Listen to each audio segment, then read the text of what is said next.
The deep dive में आपका स्वागत है। आज हमारे पास विश्लेषण के लिए एक बहुत ही दिलचस्प चीज है।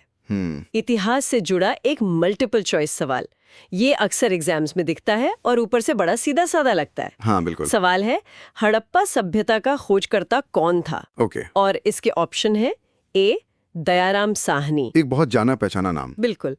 बी राखलदास बनर्जी, सी अलेक्जेंडर कनिंघम और डी MS वत्स। देखिए, ये चारों ही बड़े नाम हैं। हाँ, और यही तो मजेदार बात है। मतलब हमारा मिशन सिर्फ सही जवाब पता करना नहीं है। नहीं, बिल्कुल नहीं। हमें तो ये समझना है कि ये चारों नाम एक साथ एक ही सवाल में क्यों हैं। ये एक छोटी सी डिटेक्टिव कहानी की तरह है। बिल्कुल सही कहा। किसी भी अच्छे मल्टीपल चॉइस सवाल की खासियत उसके गलत जवाब होते हैं। अच्छा। हाँ, जिन्हें डिस्ट्रैक्टर्स कहते हैं। वो ऐसे ही नहीं डाल दिए जाते। हाँ। वो आम गलत फहमियों पर या मिलते जुलते किरदारों पर आधारित होते हैं। मतलब वो जानबूझकर कंफ्यूज करने के लिए होते हैं। हाँ, और यहाँ दिलचस्प बात यह है कि ये चारों नाम भारतीय पुरातत्व की दुनिया के हैवी वेट हैं। तो ये सवाल सिर्फ आपकी याददाश्त नहीं परख रहा, ये परख रहा है कि क्या आप एक बड़ी ऐतिहासिक खोज के पीछे की वो जो उलझी हुई कहानी होती है उसे समझते हैं। ठीक है, तो इस कहानी को एकदम शुरू से शुरू करते हैं।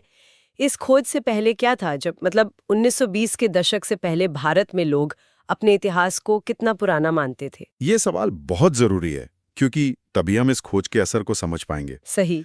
1920 से पहले भारत की सबसे पुरानी कहानी वेदों से शुरू होती थी, मतलब लगभग 1500 ईसा पूर्व से। अच्छा, तो बस उतना ही? हाँ, माना यही जाता था।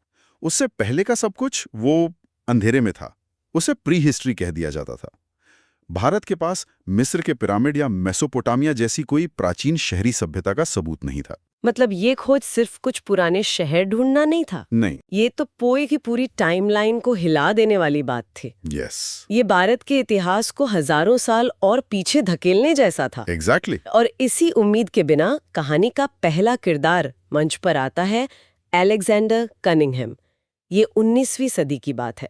Alexander Cunningham, option C. हाँ, उन्हें भारतीय पुरातत्व का जनक भी कहा जाता है, फादर ऑफ इंडियन आर्कियोलॉजी। अच्छा। वो ASI यानी आर्कियोलॉजिकल सर्वे ऑफ इंडिया के पहले डायरेक्टर जनरल थे। तो अगर वो जनक थे तो उनका नाम ऑप्शन में होना तो बनता है। वो किसी भी बड़ी खोज के लिए एक स्वाभाविक दावेदार लगते हैं। और यही इस सवाल का पहला ट्रैप है। ओह। कनिंघम एक ब्रिलियंट आर्कियोलॉजिस्ट थे, लेकिन उनका पूरा ध्यान बौद्ध काल के शहरों और स्मारकों पर था। अच्छा, मतलब एक खास पीरियड पर। हाँ, जिन्हें चीनी यात्री ह्वेन सांग ने अपने लेखों में बताया था। इसी सिलसिले में वो 1870 के दशक में हड़प्पा पहुंचे। वहां गांव वालों ने उन्हें कुछ अजीब सी मोहरें यानी सील्स दी। अरे वाह, वो मशहूर हड़प्पन सील्स। वही सोचिए, कनिंघम के हाथ में वो छोटी सी मोहर है जिस पर एक सींग वाले बैल की तस्वीर है और कुछ अनजान लिपि। वो भारतीय इतिहास की सबसे बड़ी चाबी अपने हाथ में लिए हुए थे। एक ऐसी सभ्यता की चाबी जो उनके सोचे हुए वक्त से भी हजारों साल पुरानी थी। लेकिन उनका दिमाग बौद्ध काल की खोज में इतना डूबा हुआ था कि वो इसे पहचान ही नहीं पाए। क्या बात कर रहे हैं? उन्हें लगा कि ये शायद बाहर से आई कोई विदेशी चीज है। ये क्लासिक केस है देखने और सच में ऑब्जर्व करने के फर्क का। जवाब उनके हाथ में था, पर सवाल गलत था। ये तो किसी भी इतिहासकार का सबसे बुरा सपना होगा। मतलब आप अपनी जिंदगी की सबसे बड़ी खोज के ऊपर खड़े हैं और आपको पता भी नहीं। बिल्कुल। तो कनिंघम कहानी के वो किरदार हैं जो खजाने के इतने करीब आकर भी उसे पहचान नहीं पाए। सही पकड़ा। और फिर लगभग 50 साल बीत जाते हैं। 50 साल? हाँ, वो मोहरें एक अनसुलझी पहेली बनकर रह जाती हैं। फिर आता है 1920 का दशक। ASI के नए डायरेक्टर जनरल हैं सर जॉन मार्शल। ओके। उन्होंने ही भारतीय पुरातत्वविद राय बहादुर दयाराम साहनी को 1921 में हड़प्पा के उस जगह पर एक बड़ी खुदाई करने के लिए भेजा। और यहाँ से कहानी का दूसरा बड़ा नाम सामने आता है, दयाराम साहनी। Option A. जी। ज्यादातर लोगों ने स्कूल में तो यही नाम पढ़ा है। साहनी ने ही उस जगह की खुदाई शुरू की। हाँ। तो फिर एक आम इंसान के लिए तो वही खोज करता हुए ना। ये एक स्वाभाविक सवाल है। जिसने पहली बार फावड़ा चलाया, जिसने उस शहर को दुनिया के सामने निकाला, क्रेडिट तो उसी का होना चाहिए। आपका सवाल बिल्कुल जायज है और यही इस सवाल का दूसरा बड़ा ट्रैप है। अच्छा। दयाराम साहनी का काम अभूतपूर्व था, इसमें कोई शक नहीं। उन्होंने एक पूरे के पूरे योजनाबद्ध शहर को खोद निकाला। सीधी सड़कें, पक्की ईंटों के घर, एक कमाल का ड्रेनेज सिस्टम। मतलब उन्होंने दरवाजा खोल दिया था। बिल्कुल, लेकिन सवाल ये था कि इस दरवाजे के पीछे क्या है? क्या ये बस एक बड़ा पुराना शहर है या कुछ और? उस वक्त तक ये एक अकेली आइसोलेटेड फाइंड थी।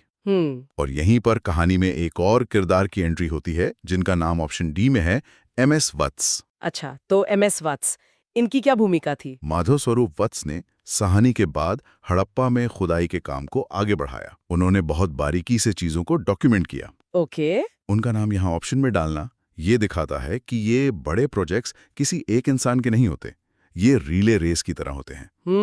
सही बात है। साहनी ने बैटन उठाया और फिर वत्स जैसे लोगों ने उसे आगे बढ़ाया। उन्हें ऑप्शन में रखना ये परखने के लिए है कि क्या आप समझते हैं कि ये एक मल्टी जनरेशनल एफर्ट था। तो वो इस कहानी के एक जरूरी लेकिन अक्सर भुला दिए जाने वाले हीरो हैं, कह सकते हैं। पाए वत्स ने काम को आगे बढ़ाया, तो फिर सही जवाब राखालदास बनर्जी कैसे हुए? यहीं से बात सच में दिलचस्प हो जाती है। अब आता है कहानी का यूरेका मोमेंट। साल है 1922, यानी साहनी की हड़प्पा खुदाई के ठीक एक साल बाद एएसआई के ही एक और अफसर राखालदास बनर्जी, आरडी बनर्जी। हाँ, आरडी बनर्जी, वो हड़प्पा से लगभग 600 किलोमीटर दूर सिंध में एक जगह की खुदाई कर रहे थे। तो 600 किलोमीटर दूर? हाँ, उस जगह का नाम था मोहनजोदाड़ो, यानी मुर्दों का टीला। ओके, और वो वहाँ एक पुराने बौद्ध स्तूप की खोज कर रहे थे। एक मिनट, मतलब वो भी कनिंघम की तरह एक बौद्ध साइट ढूंढ रहे थे? हाँ, विडंबना देखिए, वो भी बौद्ध स्तूप ढूंढ रहे थे, लेकिन खुदाई करते करते उन्हें स्तूप के नीचे से कुछ बहुत ही अजीब चीजें मिलने लगी। जैसे?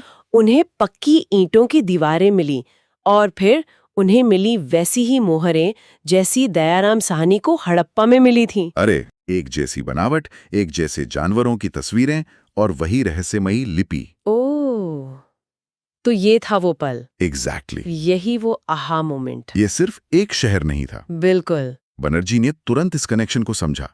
उन्होंने महसूस किया कि ये दो अलग-अलग शहर नहीं हैं, बल्कि एक ही विशाल फैली हुई कांस्य युगीन शहरी सभ्यता के दो बड़े केंद्र हैं। वाह! खोज शब्द का असली मतलब यहाँ पर लागू होता है। खोज सिर्फ एक टीला ढूंढना नहीं था, बल्कि दो अलग-अलग जगहों पर मिले सुरागों को जोड़कर एक बड़ी तस्वीर बनाना था। साहनी ने पहेली का एक बड़ा टुकड़ा खोजा, लेकिन बनर्जी ने दूसरा टुकड़ा खोजकर यह साबित कर दिया कि ये एक बहुत बड़ी, शानदार पहेली का हिस्सा है।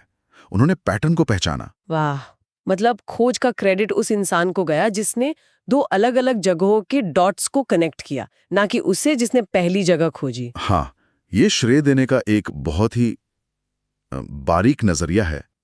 और यहीं पर कहानी के असली डायरेक्टर सर जॉन मार्शल की भूमिका आती है। अच्छा, जो उस समय एएसआई के हेड थे। जी, उनके पास साहनी की हड़प्पा की रिपोर्ट भी थी और बनर्जी की मोहनजोदाड़ो की रिपोर्ट भी।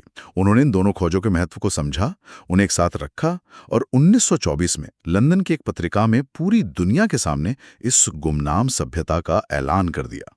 और उन्होंने ही इसे सिंधु घाटी सभ्यता या इंडस वैली सिविलाइजेशन का नाम दिया। बिल्कुल, और एक झटके में भारत का इतिहास 2000 साल और पीछे चला गया। तो अगर हम इस पूरी चर्चा का सार निकालें तो मतलब इस सीधे से सवाल का जवाब है राखालदास बनर्जी। हाँ, स्रोत के अनुसार वही है। लेकिन असली सीख ये है कि इतनी बड़ी ऐतिहासिक खोज किसी एक अकेले इंसान का काम नहीं होती। बिल्कुल नहीं। ये एक प्रक्रिया है जिसमें कई लोग कई दशकों में अलग-अलग भूमिकाएं निभाते हैं। आपने बिल्कुल सही पकड़ा। कनिंघम ने जमीन तैयार की, भले ही अनजाने में। दयाराम साहनी ने दरवाजा खोला। राखालदास बनर्जी ने यह महसूस किया कि दरवाजे के पीछे सिर्फ एक कमरा नहीं, बल्कि एक पूरा अनजाना महल है। और वत्स जैसे लोगों ने उस महल को खंगालने का काम जारी रखा। एकदम सही। और सर जॉन मार्शल वो डायरेक्टर थे जिन्होंने इस पूरी फिल्म को दुनिया के सामने पेश किया। तो ये सवाल हमें सिखाता है कि सिर्फ फैक्ट्स रटना काफी नहीं है, नहीं, बल्कि उनके पीछे के कॉन्टेक्स्ट, उनकी बारीकियों और अलग-अलग योगदानों के महत्व को समझना भी जरूरी है। एकदम सही। ये सवाल इस बात का एक शानदार उदाहरण है कि कैसे ज्ञान को एक छोटे से फॉर्मेट में पैक किया जाता है। यह हमें एक आसान जवाब देता है, लेकिन इसके ऑप्शंस हमें उस जवाब के पीछे की अमीर और उलझी हुई सच्चाई को जानने के लिए उकसाते हैं। तो ये एक मल्टीपल चॉइस सवाल सिर्फ एक नाम के बारे में नहीं है, बल्कि ये इतिहास को देखने के हमारे तरीके के बारे में है। बिल्कुल। दयाराम साहनी, अलेक्जेंडर कनिंघम और एमएस वत्स का गलत ऑप्शन में होना उनके महत्व को कम नहीं करता। सही बात है। बल्कि ये दिखाता है कि हड़प्पा की कहानी एक मल्टी स्टारर फिल्म है, जिसमें हर किरदार अपनी जगह पर महत्वपूर्ण था। इस शानदार विश्लेषण के लिए शुक्रिया। एक छोटे से सवाल ने हमें भारतीय पुरातत्व के पूरे इतिहास की एक रोमांचक यात्रा करा दी। आज की चर्चा को खत्म करते हुए हम कह सकते हैं कि अगली बार जब कोई ऐसा सीधा सा सवाल देखें तो शायद उसके विकल्पों पर थोड़ा और ध्यान देना चाहिए। उनमें अक्सर जवाब से भी ज्यादा दिलचस्प कहानी छिपी होती है। और ये हमें एक आखिरी सोचने पर मजबूर करने वाले सवाल पर छोड़ जाता है। जब हम कहते हैं कि हमने एक खोई हुई सभ्यता को खोजा है, तो इसका असल में क्या मतलब है? वो सभ्यता किनके लिए खोई हुई थी? उन लोगों के लिए जो सदियों से उन टीलों के ऊपर रह रहे थे। ये हमें सोचने पर मजबूर करता है, क्या हम जमीन के टुकड़े को खोजते हैं या उन लोगों की कहानी को जो कभी वहां रहते थे?